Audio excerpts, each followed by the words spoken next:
Action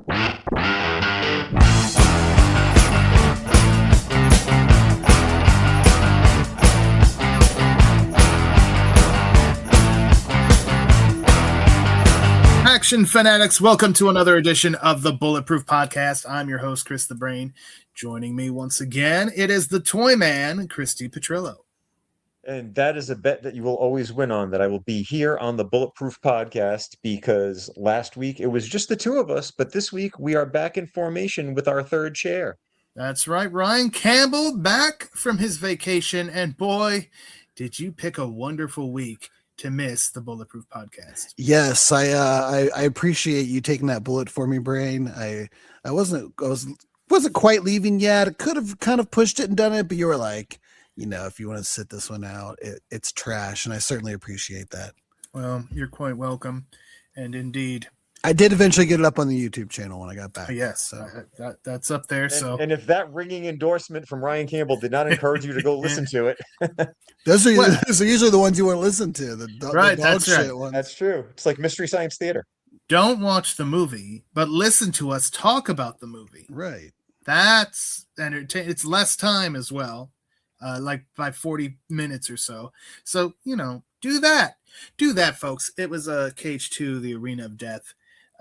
But this week, we are going to be celebrating a 40th anniversary of maybe a unsung movie in the Arnold Schwarzenegger filmography.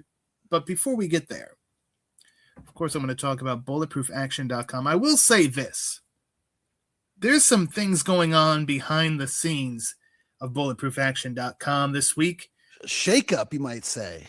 So there was a bidding war. I think there was a bidding war. I don't think there was a bidding war, but we're moving hosts. So I don't know yet if there's going to be a little bit of a dark period or what's going on. But you know what that means? Just check it every hour on the hour.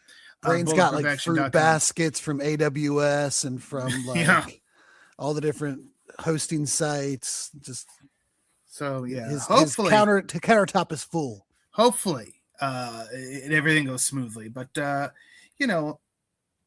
so again, there could be a blackout. I don't know. We'll find out. If you go to the site and it's not there for a day, we have not not disappeared. We are here because you know what? This is a big freaking week because we're just days away. As this drops, I'll be 1 day away. Toyman to be 2 days away from checking out Masters of the Universe. Hype's pretty strong, Brain. They got the IMAX tag real late. There's some drama going on with that IMAX, I guess, I don't know if the pre-sale numbers were looking good for other stuff, but they actually weren't going to have it on screens, and they opened up screens early so that Masters could be in IMAX. So, Toyman, I know this is, we've been talking about it for months now. Here it is. It's almost here now.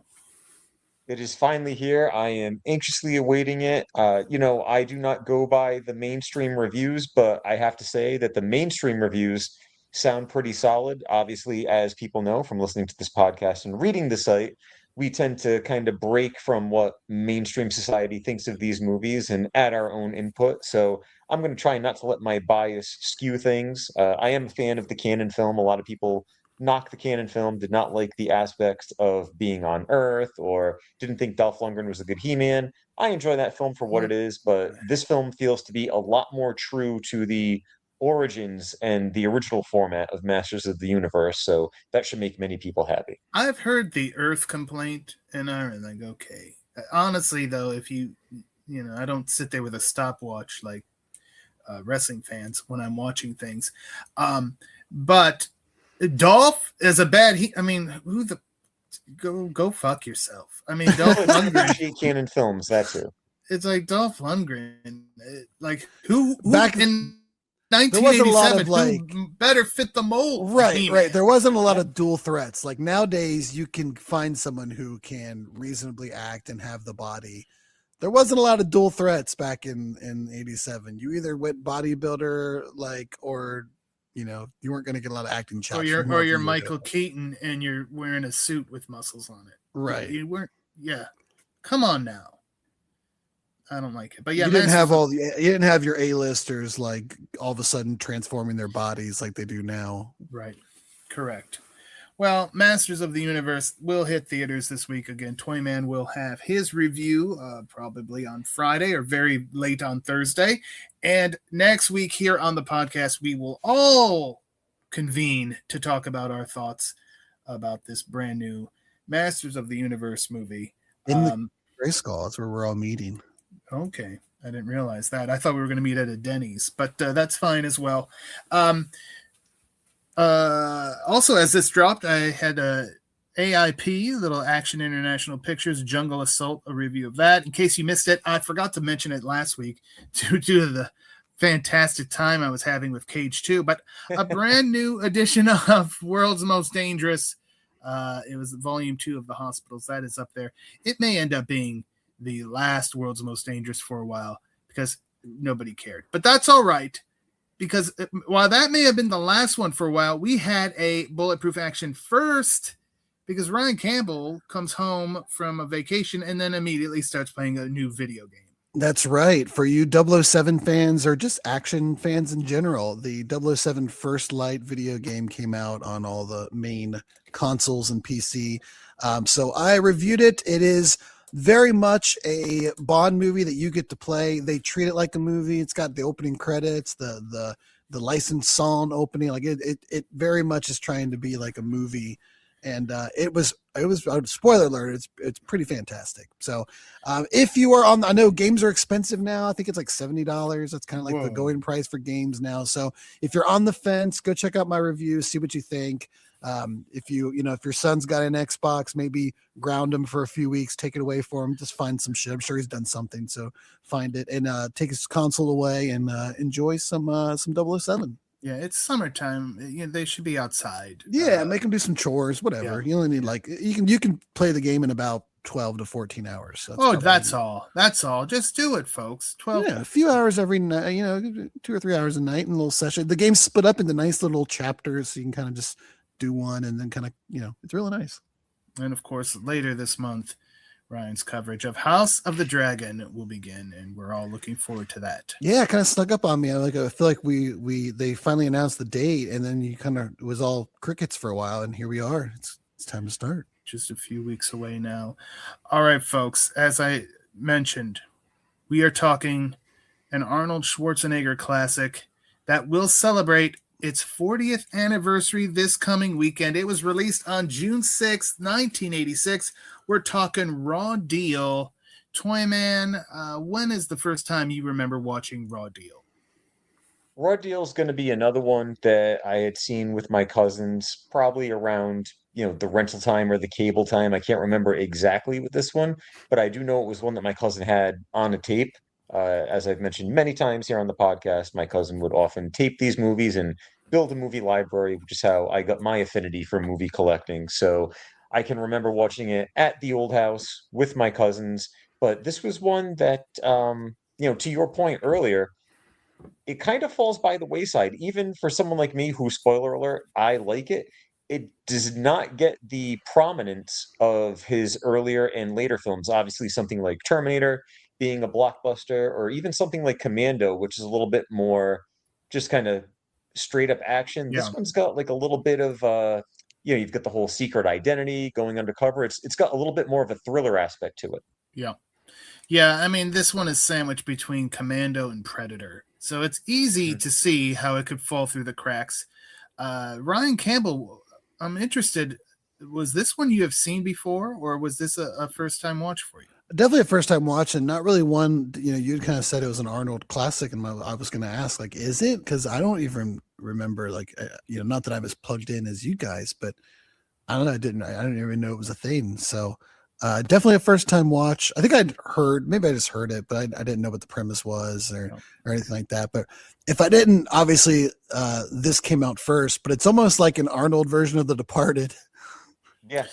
Mm-hmm. It feels like a movie that wasn't originally supposed to be an Arnold movie, but then they got Arnold, so they kind of put some Arnold parts in there. Yeah.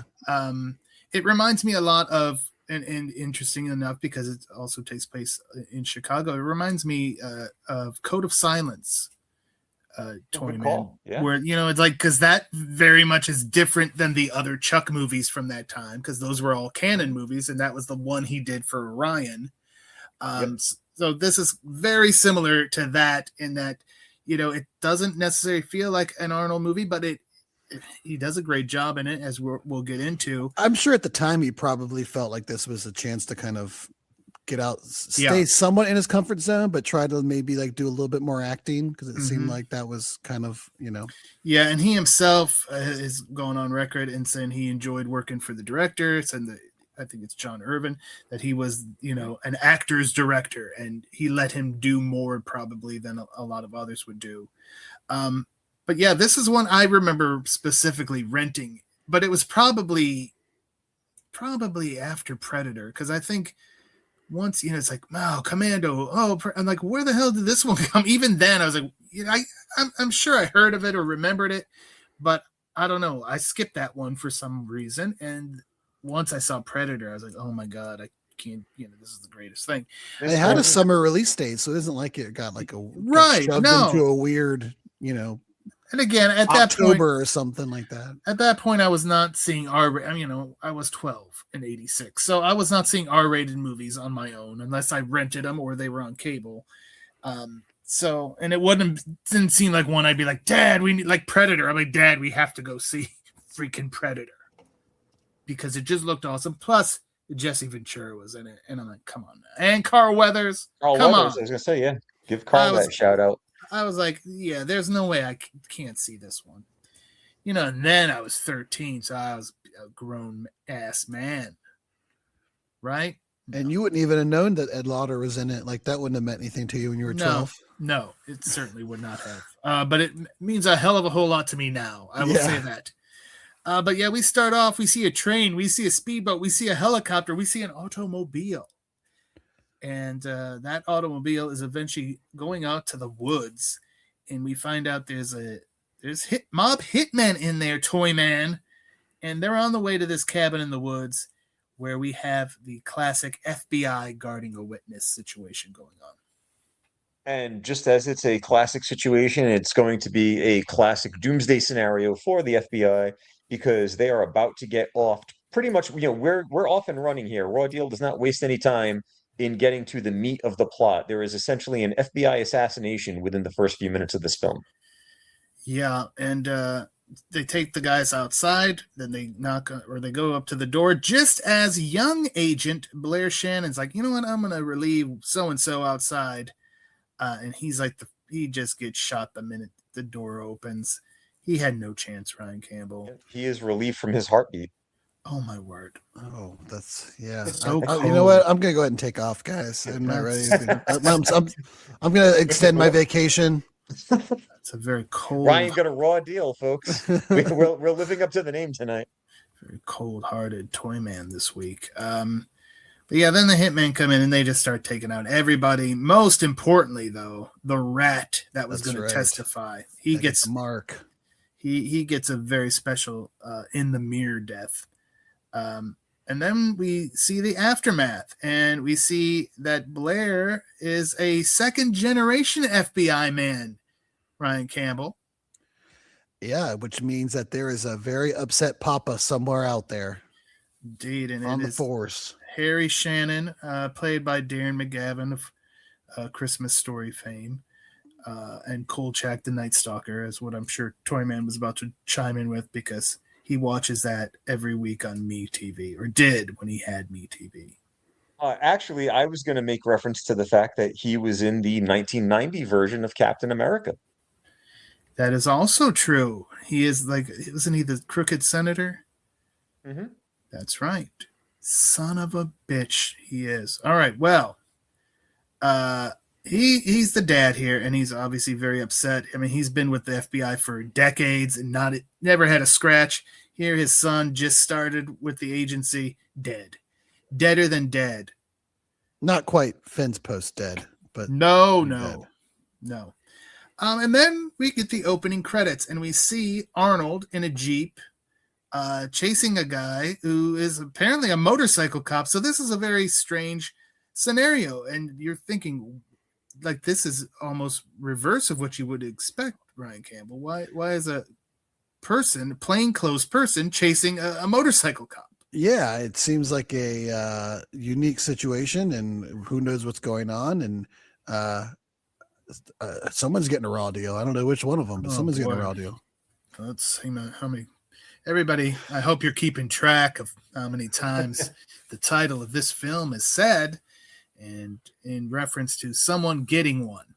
So keep track and let us. Maybe we'll give you a prize of some description. Well, maybe at the end of the episode, we'll talk about who got the rawest deal in the entire movie. Okay. We'll chime in. I was thinking, Brain, that we could bring back the movie Kumite to see which version of the motorcycle / bicycle riding on the lumber scene you would prefer, the one in Raw Deal or the one in Rad. I select Raw Deal. We find out. You're saying that Rad, there you go. Raw Deal. No need for the article. Article complete. We find out that so they're in the lumber yard, the motorcycle's on top of the lumber, then things end up in a field, and eventually the motorcycle cop pulls ahead. But this is apparently Mark's turf because he knows a bit of a shortcut, and he's just waiting for the guy. And then you can tell because he's wearing like a flannel shirt, so he knows his way around a lumber yard. He does, and then he uses his cigar to blow the guy off his bike. It's beautiful. And I'm glad you finished that sentence. You're welcome. We find out that Mark is actually the sheriff of this small town, and the motorcycle cop was an imposter. There we go. There's the payoff. Is this a regular offense, though? Like, how did he get access to all this stuff? It's almost like, hey, you're up to your shenanigans again. Yeah. Like, is impersonating a cop like a regular occurrence for this guy? It may be. I mean, when he takes him to the deputy at the desk, he's like, "Oh, you caught the bastard." So they apparently know of this man. He's a known bastard. Seemed like a remote town. Yeah, it's like a remote town. He could probably be going around, posing as all kinds of things. Yeah, and all it took was like a few people to then call the police office and report, the guy that obstructed them for cash to get out of a ticket. And but he's on a bike, and it's a very remote town, and it'd be kind of hard to catch him in the act. What he's supposed to do? Right, there's no social media, folks. You can't just post. You can't show the cop coming. This was back in the day. That bastard right there. I want to say there were 4 bastards, like very early on in the movie, in the first half, and I was like, oh, this might be one of those surprise ones that I wouldn't have assumed had that many, but then they just stopped. But 4, that's pretty good. So when Mark gets home after his chasing of the fake motorcycle cop, he hears classical music playing very loudly. I was gonna say it's hard to miss it. Yeah, and his wife is in the kitchen. She's frosting a cake. She definitely is. She's frosting the hell out of that cake. Frosted herself.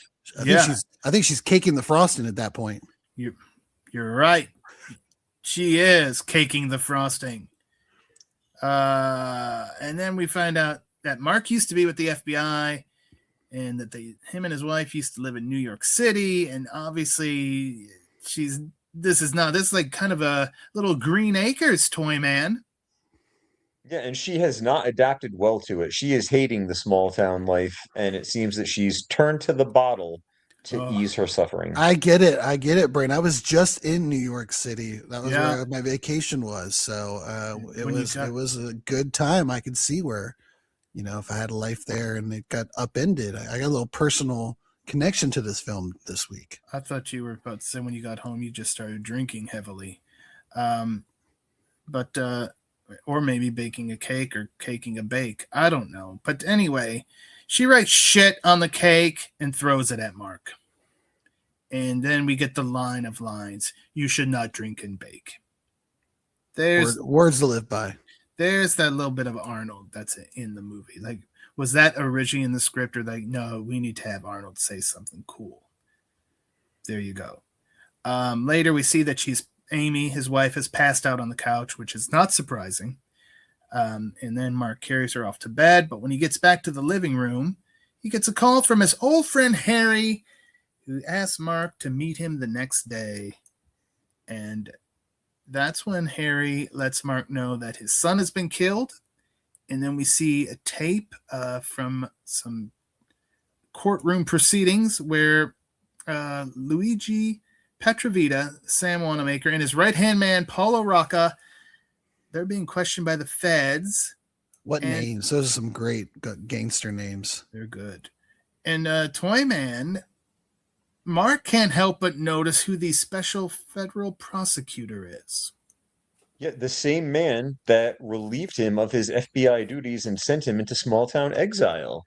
So we've got a little long-term storytelling here very early on. Yeah, Marvin Baxter himself. He's the man who was not happy that Mark used brute force to take down a child molesting murderer. Where obviously Mark felt quite justified because the man was a child molesting murderer. That is a valid cause. Who needs Chris Hansen when you've got Arnold to beat the shit out of him? Right. So there you go. Harry's like, I need you to do something. This is going to be an off-the-books operation. I'll be personally financing it. There's a leak, obviously, in the FBI because who else would have known that they had? That's where the witness was. So if only Harry knows, there could be no leak. So that's a solid plan, Ryan Campbell. Yeah, you gotta tighten up shop. You gotta limit the amount of people that know, and that's how you try to smoke out the rat. Very good. You must have been on Broadway with that kind of delivery. No one informed me that they were walking in any particular location when I was in New York. I was disappointed. All right. Okay. Well, Harry. Oh yeah, that night first. So Mark's like, okay, he's got to become a new person, but we need to kill off Mark Kaminsky. So he goes, he's on a routine, just checking things out in the town. He's at the oil company place. He's like, I'm checking on a possible break-in here. Radio's in, standard operating procedure. Next thing you know, there's a huge explosion, and now Mark is dead, Toyman. With a nice cinematic drive off into the sunset with the explosion behind him. Very, very good scene by 1986 standards. No CGI or anything, all practical effects. A heck of an explosion, too. It was a big explosion. It was like half the oil. You have to take note of the fact that we do not see him telling his wife, who apparently hates him anyway, so maybe this is his get out of jail free card. Mm-hmm. This is a completely off the books operation because his wife is going to end up finding out that her husband is dead. We do not get any, honey, I've got to do this. You have to understand that we would normally get in a movie like this. He is a true one-man show here. Yeah, we'll get to that a little bit later because I did think it was kind of weird how that whole thing with the wife goes. I assume maybe he gave her an out because she was so sad and disappointed or something, but later he mentions that he's still married. So I don't know. But props to them. Oh my gosh, excuse me. That explosion appeared to be at an actual oil facility. Yeah, we just blew up. We could just blow anything up in the 80s. That's what I'm like, was it a derelict one or an abandoned one? Because even if they were just like, we're going to blow it up next to it, it was pretty damn close. That seemed pretty sketchy. My assumption. I feel like there were a lot of abandoned and foreclosed buildings and stuff back then that was like, hey, we're going to be knocking down this mall. So if you need to blow it up for a sequence, go for it. Right. Yeah, that's my assumption is it probably was one that it was shut down and they're like, well, we're going to destroy it anyway to put something else there. So have at it, movie people. I mean, that's how Cannon lucked out with Invasion USA. So much was going on. They just were blowing up neighborhoods. Their whole town down. They were blowing up neighborhoods. God bless you, Cannon. What kind of connections do you have to have the inside line on a town that's going to be levied so you can just, destroy it? Yeah, whoever was the location people, they're very good. Very good. Harry, so Mark is dead. And now we find out we'll eventually find out that it's Joseph P. Brenner will be his alias. But Harry gives Mark not Stephen P. New. No. He gives him the lay of the land. Like, here's this, here's that. If I were you, I would go after this guy, Martin Lemansky. He used to work for Petrovita. Now he started up his own family and he's cutting into Petrovita's business. So if you want to get in the good graces of Petrovita, take out Lemansky. I feel like at this point in the movie, I needed my own board with like red string leading to all Yeah. these names because they're dropping a lot of Italian names on us around this time. I don't know how Italian Lemansky is. I think he's Jewish, but that's all right. Mobster names, maybe. I Mobster, guess I don't yes, know. you need the org chart. I always want, they have the org chart in Godfather 2 when he's I'm like, I'm surprised no one ever made that into a poster because I probably we can sell it on Bulletproof Shop. We could do that. We got to get Shopify. Indeed. Just hit the purple shop button and you're in. We see. So that's a good plan of attack there. Harry, you could see you're a veteran of this game. So Brenner shows up at a Lemansky gambling house, which is like behind, the back room of a restaurant. And he ends up calling out the guys who are running the game because much like many a Kung Fu movie I've seen, Toyman, the games are fixed. Yep. The tables are rigged, loaded dice, whatever you want to call it. The people are losing their money left and right. And Brenner's like, hey, you know what? What's a better way to shut this guy down than to let his clientele know that he's ripping them off? Oh, and I'm going to kick the shit out of all of you. Oh, and by the way, I've somehow acquired a tow truck that I'm going to crash into the building for no reason other than to put an exclamation point on this entire evening.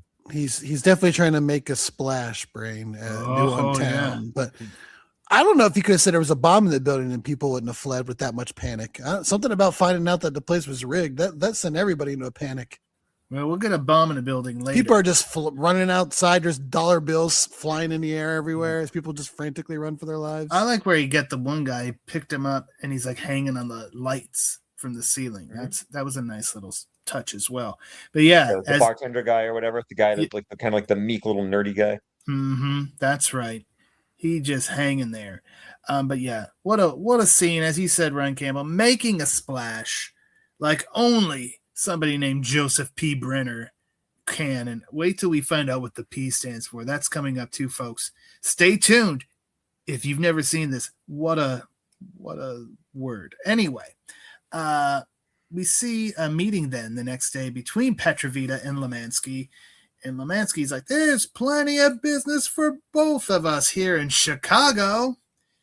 And Petrovita says, there's no us. You got 2 days to shut everything down. Oh, okay, but then I could come back to work for you. Hell no, you're not coming back to work for me. You're just done, Lemansky. So Lemansky's like, he probably figured it. I mean, obviously he left this man for a reason to begin with. So he's like, all right. So he gives the Iggy to his guys, and then this bus filled with gunmen come, rolling by, looking to assassinate Petrovita. But we see here, Toyman, that why Rocca is the right-hand man. Yeah, Petrovita gets saved, but barely. And now they're down in the ranks, which is going to leave an opening that our hero / undercover villain is about to take. They also are going to need a new car. The car got it the worst. Yes, they are. Well, actually, no, I shouldn't say that. Tony got it the worst because he did. But the car got it the second worst. I'm surprised the bus didn't come back around for a second pass. They were just like, we probably got him.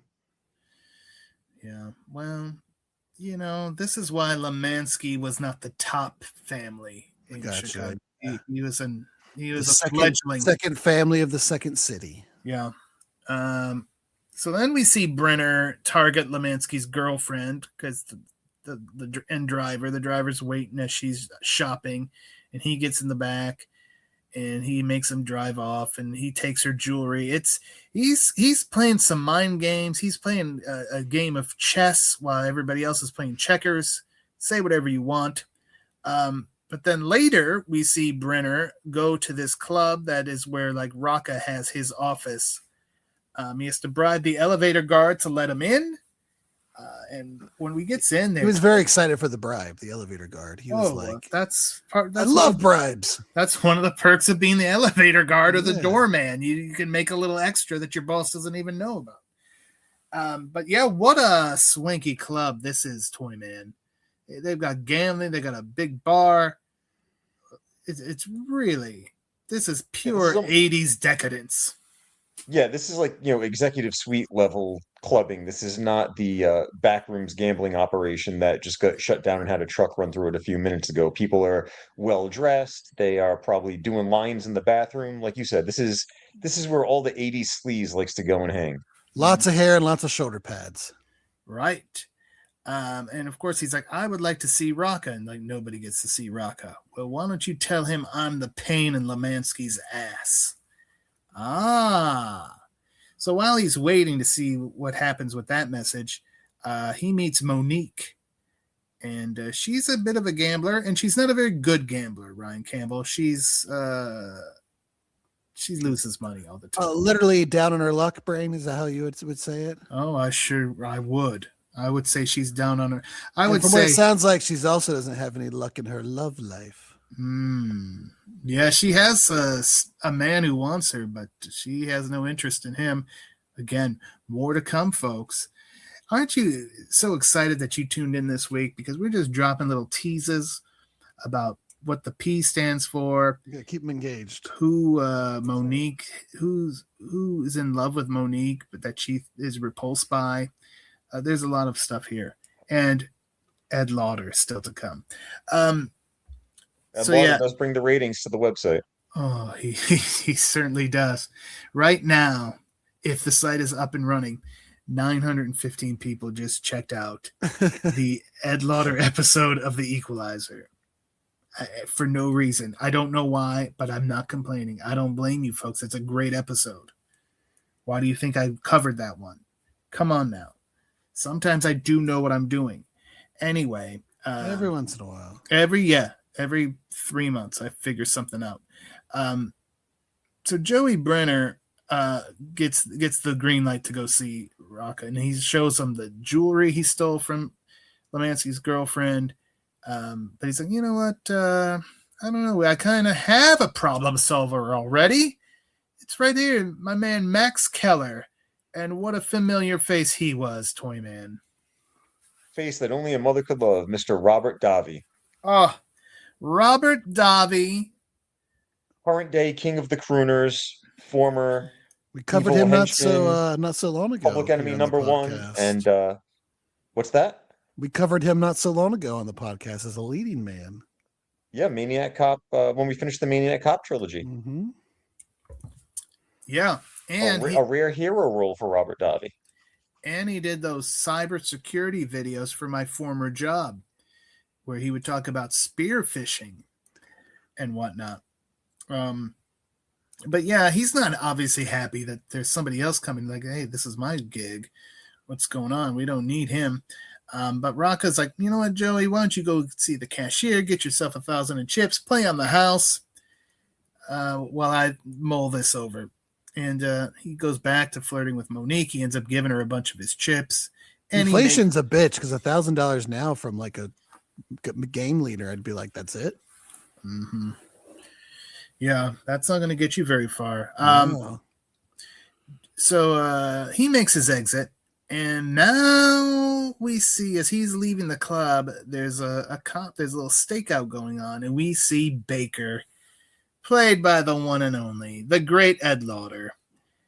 So he sees Joey go down the alley, and then like moments later, 3 more guys follow. So, movies have taught me that's never a good sign when you see like one guy go down an alley immediately followed by multiple guys. Yeah. So these 3 stay on the main roads, kids. Indeed. These 3 guys attempt to assault Joey. He takes 2 of them down with ease. The third one pulls a knife on him, so he's got to be a little cautious. But that's when Baker in the cop car pulls in, and he's like, checks the ID. He asks Joey or Joseph P. Brenner what the P stands for, and we find out that it stands for pussy. On his driver's license, that's what it says. Not because he is one, but because I guess he gets a lot of it. You better believe it. You better believe. And apparently his parents knew ahead of time. Perhaps his father, perhaps Joseph P. Brenner Sr. was slaying it all the time. He's like, well, my son's going to be the same. So let's just put the P is his middle name, stands for pussy. There you go, folks. Mark then calls Harry to give him kind of the update, what's been going on so far. And then we see Baker is a hell of a cop, Ryan Campbell, because his team, they make this big time bust. They're on it. They do. It's a huge amount of money and heroin, all kinds of stuff. They arrest a bunch of Petrovita's men. Really just top cop work, Brain. That's what you get. That's what you get when you have Ed Lauder. Ed Lauder. I mean, he's not in this a ton, but when he's on it, you know it. Maximizing his minutes, Ed Lauder always described himself as a turn actor because when he showed up, things took a turn, and he was not lying. And this is the movie. If no other movie proved it, this one certainly did. But he always proves it. This is why 932 people have now checked out the Equalizer episode he was on. It just keeps growing. I mean, he was an awesome cop a year before, so he's just kind of continuing the trend. 1985's Death Wish 3, also good. Discussed on the Bulletproof podcast. Oh, we could discuss that every week if I had my druthers. But, I try to give you all some variety. That's why we watched that shit pie last week. But this week we're back to something good. Raw deal. Last week is when I felt I got a raw deal by being on the podcast. And I got a sweet deal. You did get a sweet deal, you bastard. Anyway, we get this bus. It's so bad that Petrovita is like, what the fuck? That's so much money. I paid for those drugs. I need that shit back. And Rocco's like, you can't get that back. The cops have it. And then he's like, well, all right, what about that replacement for Tony? I mean, have you checked? Did you post it on Indeed? That's right. Is there a henchman LinkedIn? Yeah. Or is there a henchman LinkedIn? Where is it? Have you? No. Okay. So then we go to the club that night, and Rocca decides he's going to give Joey Brenner a temporary spot despite Max's objections. And we once again see Joey and Monique flirting. But this time, Ryan Campbell, he ends up taking her back to his place.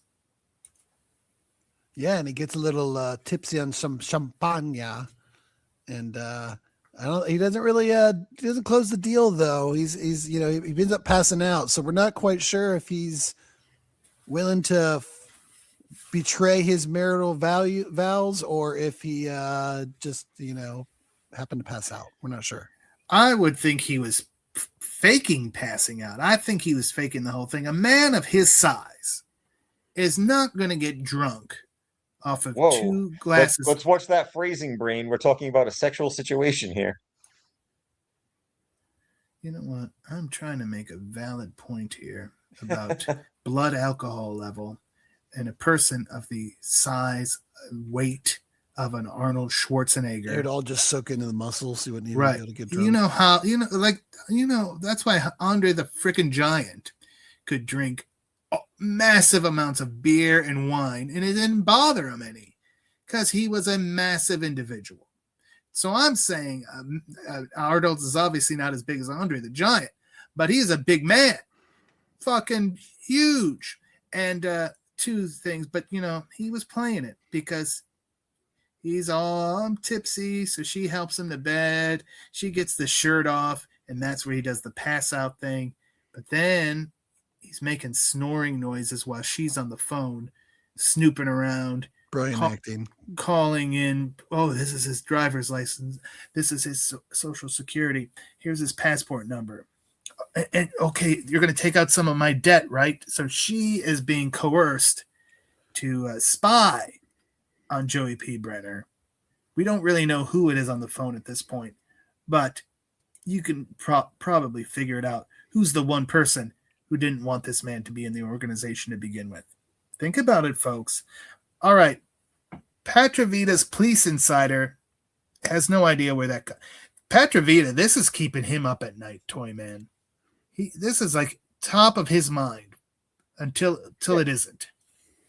It's very interesting how everyone's got an ulterior motive, but these are not like the most omnipotent mobsters. It almost feels like they're just regular schmoes where maybe some of these scams are not working out the way that they intend them to. Because usually it's like I know where these drugs are. They're in the evidence locker. This cop's got them. Shake him down. We've got our inside man. And these guys are kind of like, well, what the hell? I can't get these back. Where are these things? So it is, I don't want to say it's played for realism because we're talking about an Arnold Schwarzenegger 1986 action movie, but it's nice to see that these are just, not the most all-powerful beings that you would normally catch in a movie like this. Right. This is not the Corleone family. They don't have as many politicians and cops in their pocket. But they have a few, but they're so far not doing anything of good for Petrovita. Joey's first official assignment, he accompanies Max to pay a visit to a guy named Metzger, who has apparently been working with Lemansky, and they make sure that doesn't happen anymore because they beat the crap out of that guy. And throw paint on him or whatever it was, makeup. Makeup, yes. What do they throw on? Makeup, yeah. Yes. Because it seemed to be like a drag queen type establishment. Yes, either a drag club or a gay club, maybe a mix of both. Not the type of establishment you would see the mob hanging out in unless it was Vito on The Sopranos. Oh, good call. And then, so while Joey and Max, they've sent their message, they're on their way out. The bartender had called because they're like, oh, my boss is about to get killed. So the cops are there, and of course it's our man Baker. And he bumps into him. And we get a little...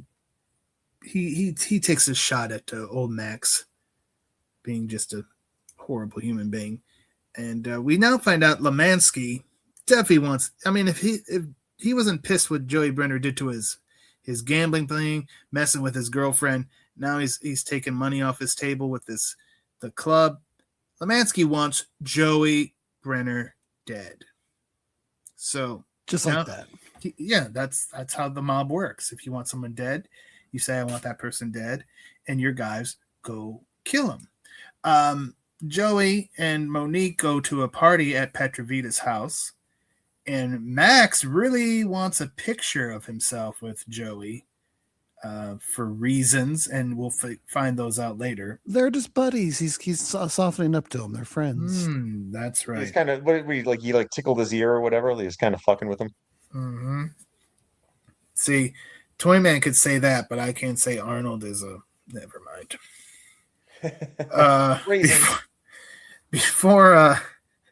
Before Joey meets Petrovita, so yeah, he goes in there. Petrovita likes that Joey is smart and that he's killed before, but he's not a fan of him being a smartass. So this is all this is coming up. So he's got an audience now, Ryan Campbell, with the big man.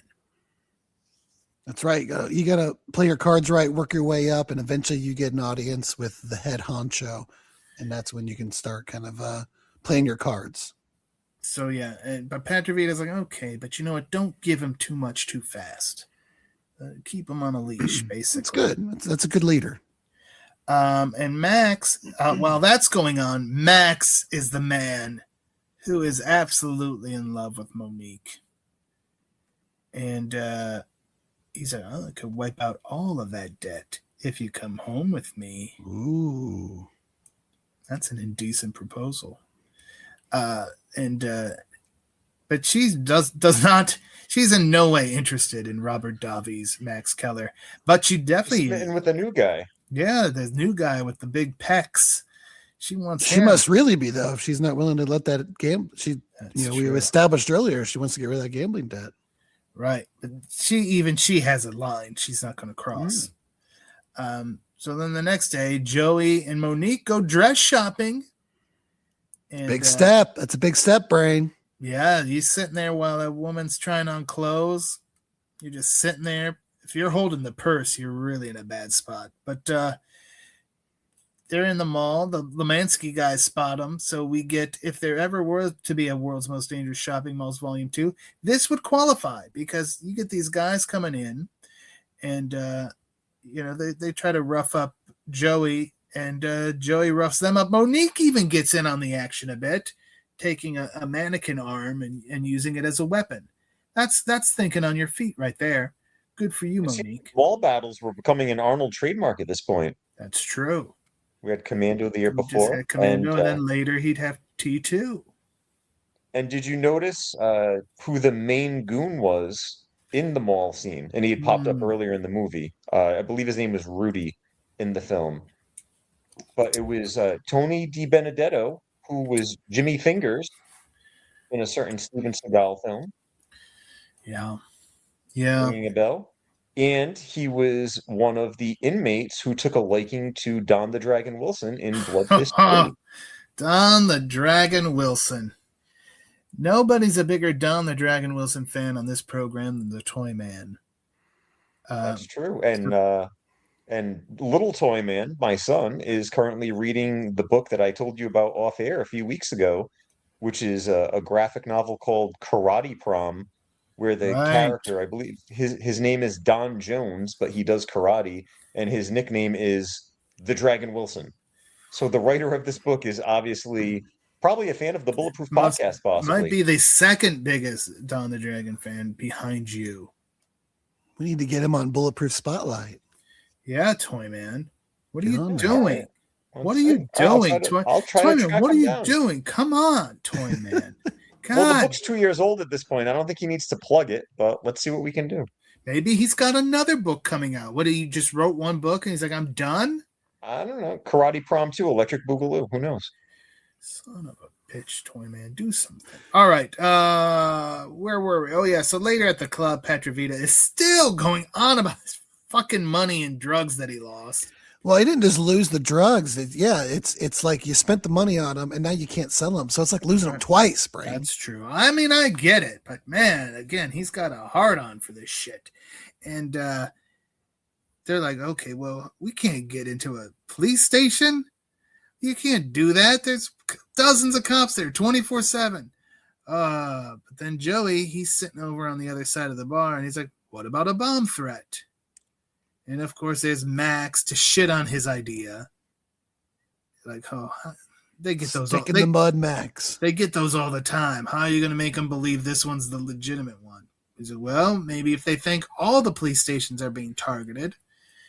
So they set up a little kind of a red herring, and they have a vending machine guy, which is really their guy, put a little like just a small bomb in one of the vending machines. So it doesn't do a huge amount of damage, but it makes a whole lot of noise, and there's a whole lot of smoke, and it's like, oh shit, what's going on here? You could say, Brain, that soda popped. I said you could say, Brain, that soda popped. And Ryan Campbell has stolen the Toy Man's Cricket Wireless promotion. Here's our cricket sound. If you heard the crickets, use our promo code dumb shit and you may get some money off your Cricket Wireless plan. If Just they happen to be running any other deals that just put the promo code dumb shit in. If that works, good on you. All right. Yeah. So they blow this up, or they, the vending machine, and there's smoke. And then Harry's there, and he's like, oh, what's going on? And now we get Harry bumping into Marvin. And Harry kind of drops the line about, FBI doesn't control all the hours of my day. I can do what the hell I want. And you see Marvin kind of register that, but we'll find out exactly why that really rung a bell in his head in a bit. We go once again back to that damn club. They're using the hell out of that set. And I would imagine it's a practical location. I don't know. What do you think? They blew the shit out of it, though. Then it probably wasn't a real location. Or they were renovating that building, too. Who the hell knows? Back at or the it club, was Pinewood Studios. Who the fuck knows? it wasn't Pinewood. I can assure you of that. Max is fishing for info. Again, he's like, hey, Monique. Talking about laying next to Monique. And she hits a line. The only way you'll be laying next to me is if we are run over by the same car. I mean, that Toy Man is a woman who has less than zero interest in this man. And he still can't take the hint. Like, he's going to get her by hook or by crook. And at this point, it's going to be by crook because she has turned him down a million times. So he's friend zoned by her. Yeah. But then she's about to find out that her new love interest is really just all business and no play, and she's about to get friend zoned herself by our hero. Yeah, I wouldn't even say he got friend zoned. He got like, I don't want nothing to do with you. Right. zoned. Yeah, she is right. That's true. And yeah, the rare female in the friend zone. That's usually the ladies they invented the friend zone. They built it. They built the friend zone like Jor-El built the Phantom Zone. There you go. And they've done it. And I can relate to General Zod floating around in the Phantom Zone. Can't we all? So yeah, he does come clean with Monique that he is married. And that's why he hasn't done anything with her. And yeah, then he's like, married to a woman that didn't seem crazy about him and probably thinks he's dead at this point. Well, we don't have to tell her everything. So then she was wearing one of the dresses that Max purchased for, or Joey purchased for her. Max don't buy shit. And yeah, so she takes the dress off right there. Makes quite a scene, Ryan Campbell. She does. She like, I don't know, takes it off. I guess it was put on a weird way, but she kind of like unstraps it, throws it at him, storms out of there with her coat on. Right. Yeah. She's a little petulant, very, very childish. Yeah, she really is. She's not used to rejection, I'm sure. She should ask Max how that works. Anyway, Joey and Max then are like, okay, now we've got the whole bomb thing going on. We've got a fake bomb squad. They're going to go to the 3rd district because that's where the thing is. Joey and Max are going to go, while that's going on, they're going to kill off Lemansky. The 3rd district police station, the captain there is Captain Sam Joyce, played by Ralph Foodie. Did you recognize him, Ryan Campbell? Oh, I can almost guarantee I did not. Who? Merry Christmas. Merry Christmas, you filthy animals. Really? Yeah. Mm-hmm. Oh, I don't even see him on the IMDb. Yeah, he doesn't have a picture, which is odd. But yeah, he's the gangster. He's also in Code of Silence. Yeah, a lot of Chicago-based actors popped up in movies like this that were. He was in Above the Law. Mm-hmm. So there you go. But yeah, he's there. He's the captain there.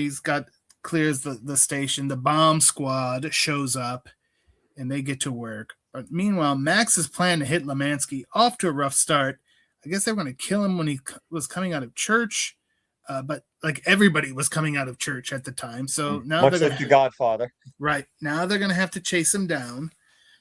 So that we get a car chase. And that goes on for a bit before we get a good explosive finale. I believe that was like at the Navy Pier in Chicago. So it did appear that way. Appear that way. I didn't mean to do that. But you know what? Before that, the whole that was organic. With the construction girder taking the top off the car. Wasn't, we weren't talking about Fast and Furious action here. That one was a little bit slow. It was almost like, okay, you could turn the car in the amount of time it's going to take the roof off and almost decapitate you. I did like the zoom in on the Bulletproof like branding that was on the limo. Mm-hmm. Yeah. I mean, the chase scene leaved a little bit to be desired, but the finale made up for it. Yeah, that was not a Spiro Rosado special there at all. But again, I'm not going to complain about a chase scene, especially one that ends with a big explosion. And now we've seen Max, and he's got his picture that he took with his new buddy, Joey Brenner. And he's having lunch with a Miami cop because Joey Brenner said he is from, or most recently was in Miami. And that's where his record was. And, they saw that he had some brush ups with the law down there when they did their due diligence. But this Miami cop's like, yeah, I know about Joey Brenner. I'm the one who busted him. That motherfucker ain't Joey Brenner. There you go. It sounds like it could be a very common name, like maybe not as much as like Smith or Jones, but it's like there could be more than one. It's the John Doe of mobsters, possibly. So then we get now. Remember Marvin? Remember that bastard Marvin? had that light bulb go off when Harry mentioned the FBI doesn't control all his time. Well, Marvin is having a meeting with Luigi Petrovita. Marvin, But our inside man, was the man. Marvin was the leak. Marvin is the reason Harry's son was shot dead. Son of a bitch. And he's like, yeah, I don't know what Harry's doing, but because it's not official, it's off the books. So if you killed him, they wouldn't put two and two together like he had anything to do with you. He's just dead. So kill him. Oh, okay. And then Max is there. He's like, I know just the guy who could do that for us. Our man Brenner. Bum, bum, bum. So Monique is like, hey, I need to talk to you, Joe. No, I got to go out to do this thing with my man Max. So they find Harry at a funeral or a cemetery. There is a funeral going on just yards away from where all this is about to happen. It's Harry, or it's Mark, Joey. Oh, wait a minute. They're the same people. It's Max, Joey, and a goon. Just a nameless goon. So, he's not long for this world. And they're like, they make the beeline for this guy who's kneeling down by a grave. Joey, aka Mark, it's like, oh shit, that's Harry. I'm not going to shoot him. So he shoots the random goon, but then Max and Harry start exchanging fire. Both of them are hit, but Harry's hit bad. And our man Joey, he finishes the job on Max. So no more Robert Davi for us. Davi's down. And, a little earlier than expected. Yeah. Yeah, again, this is one that I've definitely seen over the, I saw back in the day. I've seen it here and there, but it's not one like Commando and Predator and Running Man where I've seen them time and time and time again, where I remember every beat of the story. So yeah, I was a little bit like, oh yeah, I forgot they take him out. I mean, you kind of had to now that he's seen. He knew it. Yeah. Yeah, he can't live to. But question. Gunshots break out at a funeral site. Are you jumping into the grave hole for cover? I would assume you probably would. I mean, you wouldn't even think about it. It would just be one. It would be really good cover, reaction. But you're also you're hoping that they don't wander up over top of the hole. Yeah, because you ain't got nowhere to go once you go in there. That's true. Yeah, I mean, I would think just instinct would kick in, and your fight reflexes. Some people would just jump in the hole. As horrible as that, disrespect, but you know what? It's like, hey, that person doesn't know. They don't care. Yeah, they don't know.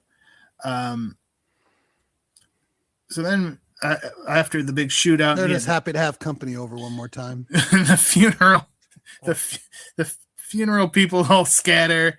Mark goes to get to his car, and here comes Monique to save his ass. And he's like, you need to go to Rock Falls Airport. I will meet you later. But right now, I've got to finish what I started, because he had to leave his poor friend Harry just laying there. He's like, don't. But Harry demanded. He's like, get out. Yeah, I mean, if the police show up, we got questions we're not going to want to answer right now. Well, and he makes a good point. Like in The Departed, he's like, if I die, I'm the only single person that can vouch for what you're doing. If I die, you're up Schitt's Creek without a paddle at that point. Yep, indeed. And so he's going to go. First stop on his revenge tour is the gravel pit. We hear about the gravel pit a few times prior to this. So he knows he's in for something. So he's got a whole freaking arsenal, Ryan Campbell. Yeah, this was also a very Arnold scene that I wonder. Yeah. This seemed like one that was put in for Arnold, where he's got the locker and bag that's just loaded with like all tons of weaponry. Like that seemed like a very Arnold special. And then the icing on the cake, he pops on the leather jacket. So he means fucking business. So he gets to the gravel pit. First thing he's like, okay, this windshield is just going to be a problem. So he busts that out, pops on some Rolling Stones, and he just drives in and just starts shooting at random goons. what a moment. Perfect, beautiful scene. A very It's Always Sunny in Philadelphia. I just started blasting. Yeah, he did. And then we see then he runs right into the scoop of a bulldozer. And what a familiar face driving that bulldozer toy, man. Mr. Thomas Rosales Jr., who would work with Arnold just a year later. Yeah, He was in The Running Man. He pops up in so many things. I think he's like, maybe I've seen him at least 4 times per my letterbox. Side story here, but Okay. So the thing with my daughter is she just likes to just watch movies, whatever it is. She just likes to watch movies with me. We've watched all kinds of stuff, but she this goes back to like we watched the trailer back when it was coming out and she thought it looked cool. She wanted to watch the new Running Man. Yeah. And Lyle was playing games on the PC behind us. And we watched it, and Lyle ended up kind of like watching most of it over his shoulder until like the final end where he like was glued to the entire ending. They absolutely loved that movie. Well, there you go. They loved it. Lyle said it was the best ending to a movie he's ever seen. That was the worst ending to a movie. And of course, Lyle Campbell would say, Lyle Campbell, he and I will say this about Lyle Campbell, just off topic. I could really relate to him when you shot that video of him leaving school, leaving his on the last day of school, middle school for the last time. Last time we'll be a high schooler next year. So his that would have been my saying like, like why are you recording this? And I don't care that I'm going to high school next year. I don't even want to think about it. I've got things to do when I get home. Pretty much. For him, it was obviously probably playing video games. For me, it was probably fantasy booking wrestling shows 3 at a time because we were in 3 different cities at it. It's all right. Or watching prime time or just whatever it was I was doing. But guaranteed it was somehow wrestling related. Yeah, he will start high school next year, and it will be as if nothing special is even happening. He'll just be like, this is what I do now. Right. But yes, they did love the new Running Man. Well, and there you go. And, I obviously, when anytime there's a remake, and I'm sure we're going to hear about it with Masters of the Universe, I think you're hearing a little bit less of that just because people didn't care for the original one because... Yeah, I would say the original Running Man is held in higher esteem than the right. So when you get people like, oh, why do they have to remake it? This is kind of why they remake things, folks, is because I don't know that Lyle and Emery are hunting down 1987 movies to watch. Right. And they're much more likely to watch the 80s one now that they would watch the new one because that's kind of just they work backwards like that. Exactly. But yeah, they're not. So to them, it isn't a remake. It's just a movie. So this is why they do some of that. And again, I'm not defending because, sometimes it goes too far or they just go to the well. Wait, like, can't you do something different? Do movies like Masters of the Universe that people didn't really care for. So try to do it better instead of always like, well, obviously this isn't going to be as good as the original. Like The Running Man. People are instantly like, that's not going to be as good as the original. Before they even see it. Masters of the Universe, I think they're a little bit more like, well, it could be. It would have to be because Dolph Lundgren sucks and it was on Earth. There is more of a playing with house money to some of these where it's like, okay, they can't do it. I got to say again, in case you didn't hear me earlier, if you felt Dolph Lundgren wasn't a good He-Man, go fuck yourself. All right. Where were we? Oh, yeah, he's in the bulldozer, and then a dump truck comes up from the back. He's about to be crushed, but he gets out, of course, in the nick of time because we can't kill our hero. He gets out, shoots Thomas Rosales Jr., then he goes into the trailer, which is like the office. Before that, though, Brian, I saw something I don't know if I've seen before, but making a lot of sense, and I liked it, was he was moving under the dump truck and using the wheels for cover. Which would make a ton of sense because those giant dump trucks literally cannot go fast. So he's safe and he can safely kind of just sit under it, and he's just walking with it behind the tire. Right. It's And very I'm like, tall. hot damn, that is really smart. And I don't know if I've ever seen a movie do that before, just using it as moving cover. Well, you've seen it now, and it works. So he then goes to the trailer. He shoots everybody up there. The dump truck driver's driving towards the trailer, so he just shoots at him through the window. And then he spots all that money and the smack that Petrovita has been wanting. He's got it back from his bomb squad, and now he's getting it taken right back away from him. Beautiful. Smack everywhere. So we go back to the club. Petrovita is pissed, and he only gets angrier when they see on the surveillance footage, here's Joey. All right, he's coming, guys. Get ready. So everybody gets their guns out. Elevator comes up to that floor. They just open fire. Doors open, but there's no Joey inside. Instead, Joey pops out of an air duct, and he starts shooting at them. So now we got this big-ass shootout. Marvin is there, practically pissing his pants. He may have pissed his... What do you think, Toy Man? Did he piss his pants, or did he shit his pants? Tell us. Well, we didn't get Joey grabbing him by the collar and finding out that he smelled dookie, so I would say he probably pissed his pants at the most. Okay. He was wearing his brown pants, so we may not have known. Right. Good thing I'm wearing dark pants. Right, JR? He likes to use that line. So, yeah, he's there. Then, after the shootout, the last guy to die was the one and only Sven Ole Thorsen. Another Arnold favorite. Another one in The Running Man with him. Yeah. And, he deals with Sven, and then Petrovita and Raka are trying to escape. They are so not successful at that. They don't even really tease like these guys are going to get away, Ryan.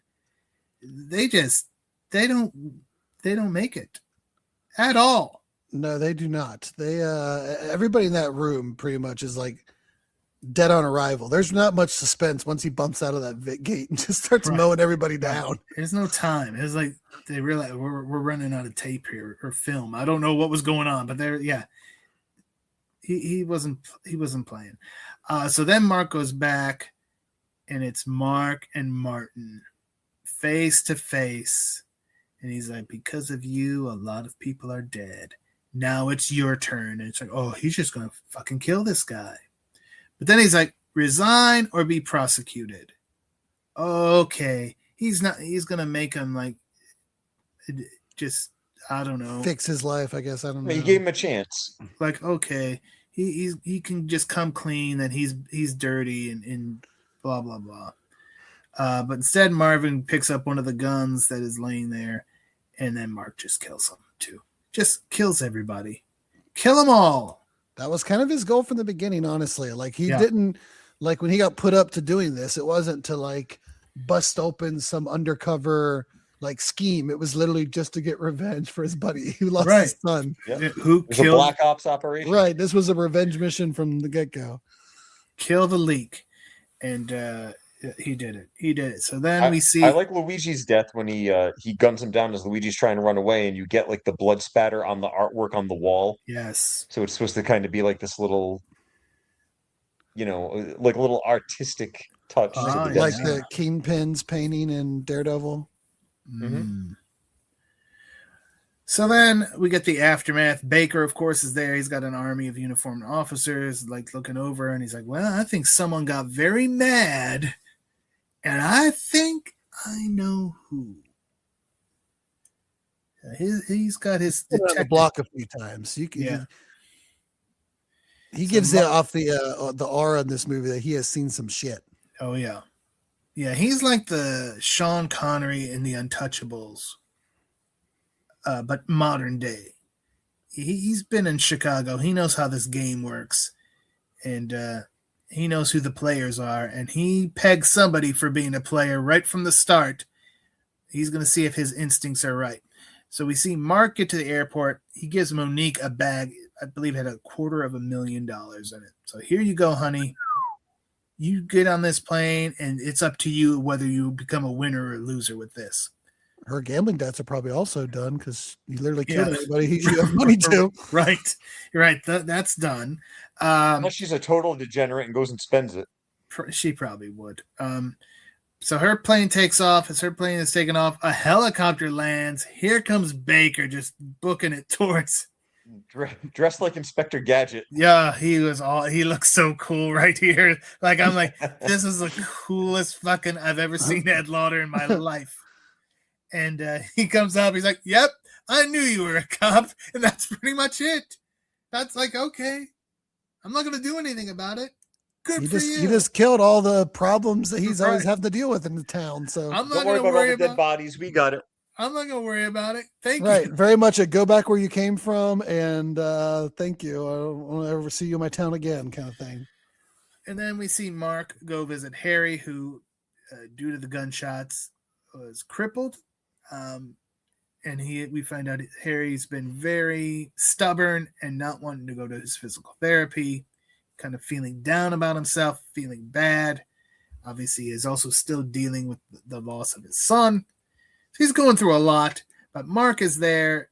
We find out that he must have put in the word with Amy that, hey, I'm the one who pulled your husband away and told him not to tell you anything. And it obviously worked. Not to tell you that he's not really dead. Right. We couldn't tell you because you know, blah, blah. I'm sure it was a wonderful conversation. Maybe all he probably had to tell her was like, if he does this, you guys can move back to New York or something. Right. She'd be like, hell yeah. Right. And that's what a part of me was like, why he wouldn't tell her. Because obviously I don't think she would be leaking the information, but you know how pissed she was. If he's like, hi, honey, I'm going to the big city of Chicago while you stay here in this shithole that you hate. Yeah, he played it right. Just don't worry. And plus he could have been like, maybe I really will die. This is going to be a dangerous mission. Or if it just said, like, if I do this, you know, we can get our life back. We can move or something. I'm sure she would have been like, okay, I understand. Get out the door. Here's your bags. Right. Get going. Well, apparently they had some good makeup sex. It was very productive or reproductive because she's pregnant. And Mark wants Harry to be the godfather, but he needs him to walk. He forces him to walk. And he does so. We get the big hug at the end. Oh, that's a nice warm feeling. End credits. Final thoughts. Ryan Campbell, your first time watching. What do you have to say? Okay, a little bit of a hot take. It wasn't bad, but I don't feel like Arnold Schwarzenegger added much to the film. All right. I think I even would have liked it maybe better with someone else. Again, props to him for taking on the challenge. I'm sure this was something he wanted to do, and I like when actors like that try to branch out and try to do different things, and do a little bit more acting, maybe, or drama, kind of drama detective undercover thing. I just feel like I probably would have liked it better with someone else in that role. Who would you put in like there? Chuck Norris? I mean, I don't even know if it needed to be like an actor, like a big action star. I think when you do like these kind of crime movies, you can do all kinds of different things. I don't really know who around the times it could have been, honestly, in the late 80s. Could have been Don Johnson. Could have been, yeah. Or well. Yeah. It didn't need to be like a big action star, or it didn't even need to be like I don't know. I just kind of like everyone else in this movie is very much kind of like a crime detective, like in that realm, and he just kind of sticks out to me a little bit. But I did like it. I think it was good. Had a lot of like I said, I almost needed to make a board myself to keep track of who everybody was, because everybody just kind of looked alike and kind of had similar sounding names in a way. But it was good. I liked it. One thing I did kind of feel about, and again, this is not your typical Arnold movie. I do enjoy it. Again, it's not one I've seen millions and millions of times, but I've seen it numerous times. One thing I've noticed, Toyman, about a lot of these Arnold movies, maybe all of them, honestly, they never decide, like, we're going to explain why he has this accent. It's just like, no, you just deal with it. Like, we're Van Damme, they'd always be like, oh, he was from Montreal, or he was Louisiana French, or something. And that's not even part of it for me too, because there's other movies where like him having giant muscles doesn't play into his character at all, and they never explain it. And that's never even bothered me about Arnold movies. I just kind of accept it. none of that was the reason that I really kind of felt that he just didn't really fit in. Yeah, but I get what you're saying. Yeah, they never bothered. It's just like, you're just, here it is. Unless I'm forgetting something, but I don't think they ever say anybody was and like, the more wow. his career went on, the more his names kind of became Americanized. So it's like they weren't even attempting to give him like the most basic cover story of like, okay, he's got like a foreign sounding name or an international sounding name. Right. You know, his name could have been Bill Jones and he still would have had that accent. Yeah. Yeah. Oh, I meant to tell you, Brain. I tried to get video of it because I really wanted to send it to you. We went up in the Empire State Building. Yeah. Did you see Remo up there? I did, but that's not even what I was talking about. There is in the museum part that you walk through, there's like this giant room with like 20 different kind of screens that project onto them. And the theme of this room is all of the TV shows and movies that have been filmed at the Empire State Building. Nice. And they sometimes like the screens are all individual and then like something will bleed over, or like it's really well done, like projection work. And there was Pretzi and Arnold Schwarzenegger. Oh my word. Yeah. I couldn't get it. I couldn't snap the picture fast enough, but they popped up on that giant screen for a few seconds and I was like, that was cool. I thought of you right away. Pretzi. What a wonderful character. Showing Herc the sights. That's right. They wrap things up there at the Empire State Building. Yeah, I don't know why you said Empire State Building and I went to Statue of Liberty and thought about Remo, but that's all right. New York has many a landmark and has had many a film, as has Chicago. Toyman, your final thoughts about Raw Deal? Decent film, not one of my favorites. One I remember, like I mentioned at the beginning of the show, from my youth. Looking back on it, I also feel like, not that it was shocking, but the film also, there was a time where it felt like Harry could be behind everything. I know they had the cover story of his son dying, but with the whole inside man thing, you almost kind of get that vibe at times where he could be the person that's setting this up, maybe to eliminate the mob from, taking the money that he wants, or, I gave my career, I deserve all the stuff. Like they could have easily gone that route. We've seen it a million times. Very by the book, very, paint by numbers type of movie. It's an easy watch. Not my favorite Arnold film at all, but it's squarely in the middle for me. Don't love it like some of the others, but it's not one to hate on either. Right, and it's one of those, I think. I've grown to like it more as time has gone on. Maybe it's because maybe the latter day Arnold stuff wasn't as good. It's like, but man, he was still even Raw Deal, which was not up to the level of a Commando or a Predator, still pretty damn good. Yes, it's a rainy Saturday afternoon movie. There you go. If you have rain in the forecast this Saturday, you better be watching Raw Deal, which would also be its anniversary. So that's a double freaking reason to watch. 40th anniversary and it's raining. Come on now. That would be no Raw Deal for you, movie fans. Thank you. That's it. It's on Prime. We should know. If you don't have it on physical media, it's on Amazon Prime. And there we go. That's another telltale sign about how this movie is a little bit different. I don't own it. Don't own it. I was like, do I have it? Because I have like a 6-pack of Arnold movies, but that's not on there. Terminator 2 is on there, which I think I may have previously said I didn't own a copy. I don't own like a single copy of it. That's a weird one to put on like a multi yeah set. You'd think that wouldn't be like a big enough one that they wouldn't include it. Usually it's kind of more movies that wouldn't get a single release they put on there. It's got, what is on there? T2, Red Heat, Maggie, which is like the horror movie he did. Yeah. Oh yeah, zombie movie.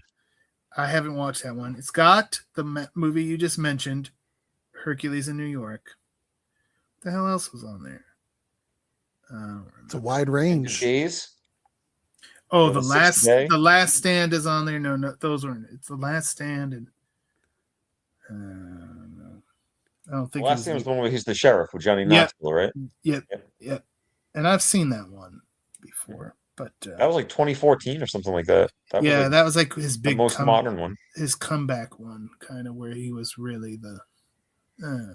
Anyway, there's movies, but Raw Deal was not on there. So I don't own Raw Deal, but again, yes, it was on Prime, readily available. So I watched in honor of the big 40th anniversary coming up this Saturday. Thank you, everyone, for celebrating with us.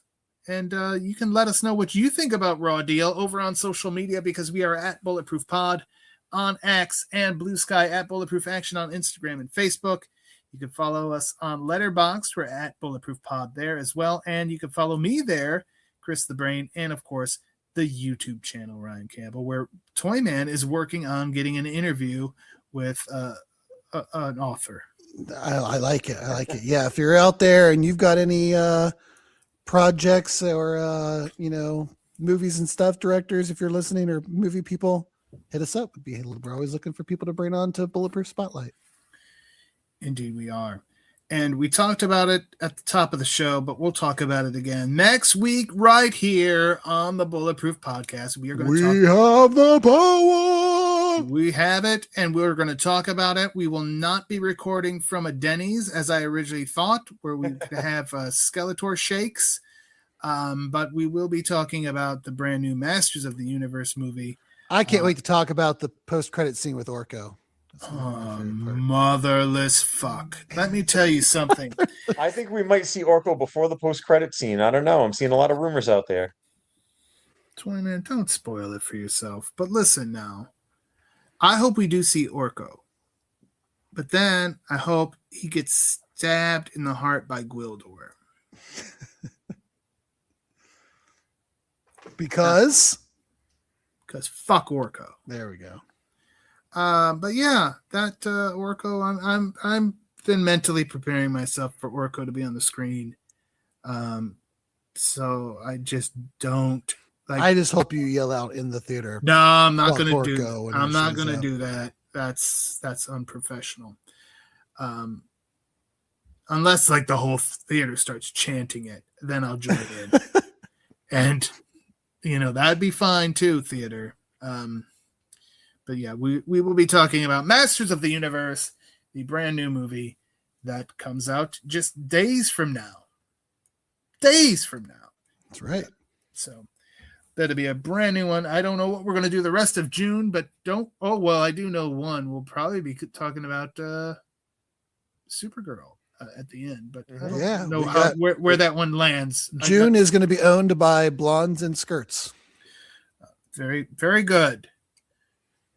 And that's because Brain will be doing the podcast with a wig and a cheerleading uniform on. There you go. I say go Tigers, yeah.